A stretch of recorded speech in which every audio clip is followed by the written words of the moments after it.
What's up guys, H3 Games here, dominator of the West and hater of police cars. I'm building a custom PC because I can, and there are 3 reasons for this. PlanetSide 2, Battlefield 3, and Battlefield 3. Those are the 3 reasons, and I'm gonna get the PC around Christmas time. I'm building it myself, and I'm getting it around Christmas time because Santa's real. And I'm building it myself, so young nerd points to me, I think. It's going to be quite fast. I'll have all of the specs in the description, but I spent a while trying to get all these parts together. It's going to run on Windows 7. It's going to be a fast PC with good graphics cards.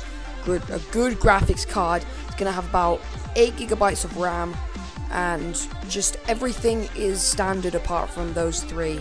Good RAM, good processor, quad-core, and a good graphics card. It's gonna cost me around £500, and I'll film myself building it and stuff.